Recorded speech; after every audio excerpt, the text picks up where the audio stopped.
Bonjour à tous, comment allez-vous? Moi ça va. J'ai une tête un peu fatiguée parce que j'étais malade ces derniers jours, vraiment KO, mais ça va mieux. Je me sens encore un peu faible, mais ça va beaucoup mieux. Et j'avais vraiment envie de faire une vidéo parce qu'aujourd'hui c'est un jour spécial. Aujourd'hui nous sommes le 8 mars, la journée de la lutte, journée internationale pour la lutte des droits des femmes. Et non pas juste la journée de la femme, comme on entend beaucoup. Ça serait bien hein, que ce soit juste la journée de la femme, parce que je suis d'accord avec vous, on doit être célébré, on mérite d'être célébré. Mais c'est pas juste le propos de cette journée. C'est beaucoup plus profond que ça, c'est la journée de la lutte pour les droits des femmes, parce que malheureusement on vit dans une société qui, en matière de droits des femmes, en matière de parité, etc. On est loin du compte, même si ces dernières décennies nous avons fait beaucoup de progrès, et ça c'est vraiment selon la partie du globe où tu te trouves, parce que dans d'autres parties, comment te dire que... c'est vraiment pas encore ça, mais bon, on y travaille tous, on va dire. Donc cette journée est une journée importante pour moi, je trouve.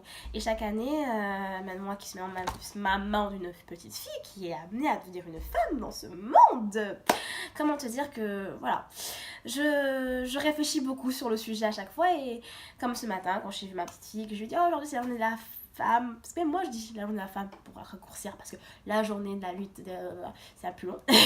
Mais c'est important, je trouve, de le dire, parce qu'on oublie des fois, du coup. On est là, bonne fête de la femme, bonne fête de la... Mais c'est pas la fête de la femme. Ce serait bien que ça le devienne, parce que pour moi, je pense que ce serait l'idéal que dans quelques années, le 8 mars soit juste là pour nous rappeler qu'il y a eu fut un temps, on a eu besoin de lutter pour, mais que dorénavant, on est juste là pour célébrer. Ce serait génial, mais on n'y est pas encore. Et d'ailleurs, selon l'ONU, parce que j'ai lu beaucoup d'articles sur le sujet aujourd'hui, parce que ça sur ma timeline, on va dire, actualité Google, c'était que ça. On est loin du compte, et que même d'ici 2030, bébé, et bah, malgré toutes les actions mises en œuvre selon l'ONU, même en 2030 en matière de parité, bah ça sera toujours pas ça. Donc comment te dire que je pense à ma fille qui en 2030 sera une femme.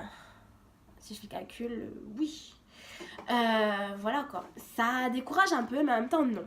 Et du coup ça m'a fait me demander si on veut comment parler de ça à ma fille. Déjà l'année dernière, pour le 8 mars, j'avais écrit une lettre que j'avais publiée sur un blog que j'alimente rarement, voire jamais, mais que j'ai publié le 8 mars l'année dernière, donc je mettrai le lien en bas si tu as envie d'acheter un tour, feel free. Si tu as envie d'aller faire un tour plutôt et voir ce que j'avais écrit. C'était assez intéressant et je l'ai relu aujourd'hui et j'ai trouvé que j'étais très très inspirée ce jour-là.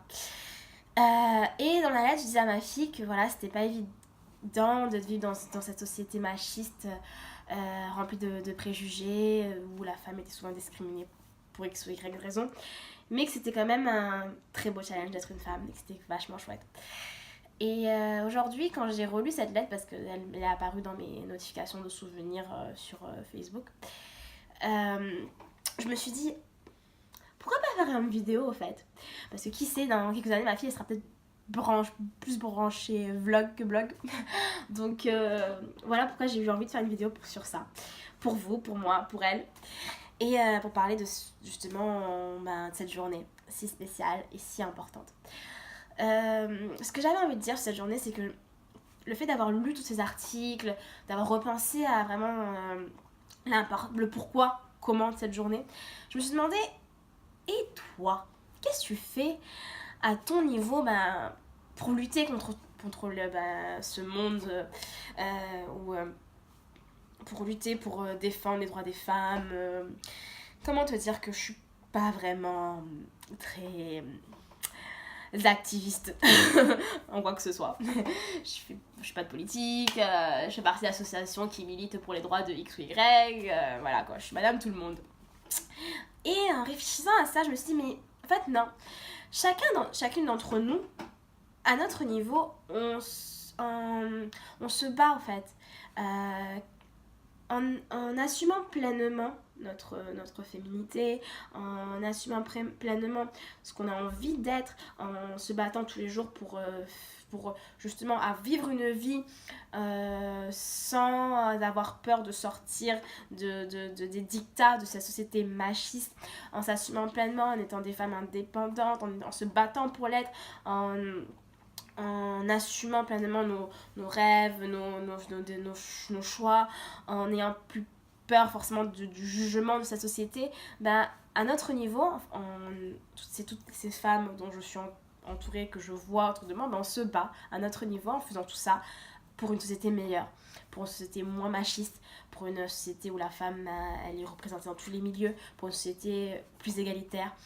Donc je me suis finalement, au début j'étais assez pessimiste quand par rapport à mon apport, à mon propre apport à cette société.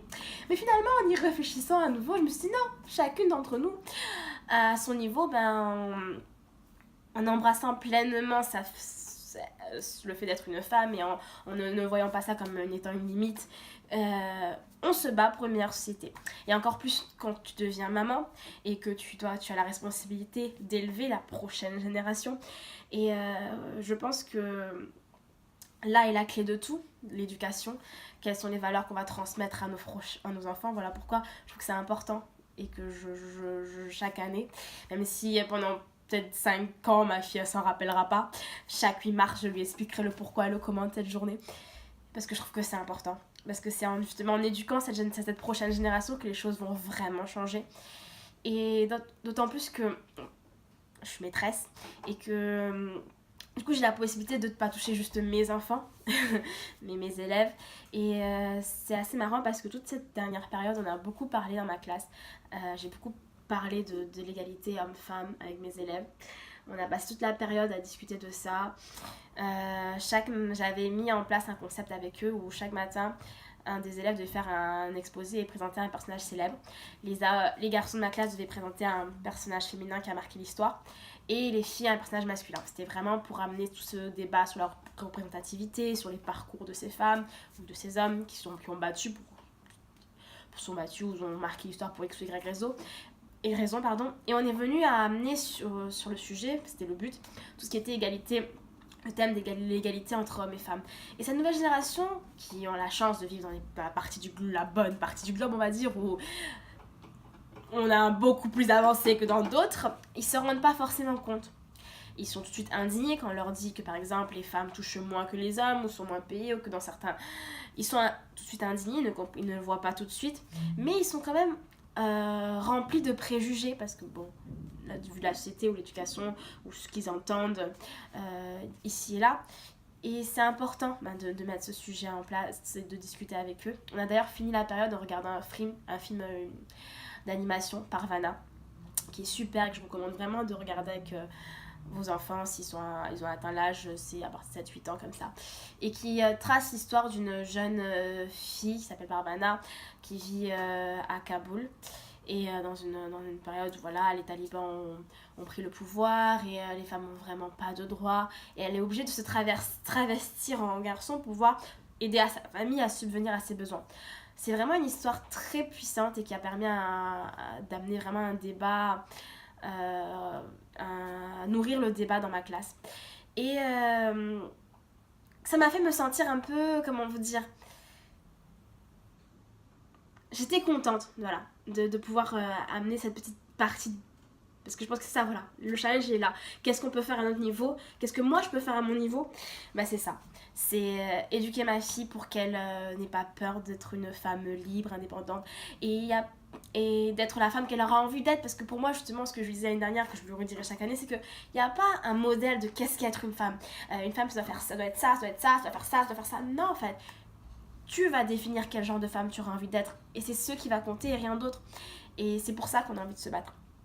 Et voilà, donc à mon échelle, c'est ça. C'est éduquer ma fille pour qu'elle sache qu'elle pourra être la femme qu'elle a envie d'être et qu'elle aura sa propre définition de ce que sera une femme. Et essayer du mieux que je peux transmettre à mes élèves l'importance de l'égalité entre hommes et femmes, l'importance du respect, de la non-violence et de tous ces messages. Ça passe par là. Et ça veut dire que chacun à notre échelle, on peut faire quelque chose. C'est parce qu'on n'est pas dans la politique, parce qu'on n'est pas on n'est pas militant, on n'est pas dans des associations qui luttent ou qui je sais pas quoi. Non, le changement commence déjà par soi-même, par les causes qu'on défend, comment on éduque nos enfants, comment on mène notre propre vie. Et voilà. Donc c'était mon message pour cette belle journée. J'espère qu'il vous aura touché. Dites-moi ce que vous pensez de cette journée. Comment vous l'expliquez à vos enfants. Est-ce que vous pensez que c'est important d'en parler, de l'expliquer. Et voilà. Donc je vous fais plein de bisous. Et on continue à lutter ensemble pour un monde meilleur. On finit très pensée zen. N'hésitez pas à laisser plein de commentaires, à discuter sur le sujet avec moi, à vous abonner, à mettre des j'aime si vous avez aimé la vidéo, à me donner de la force parce que ça me motive toujours à faire plus de vidéos pour vous. Et je vous envoie plein de bonne énergie, je vous dis à bientôt.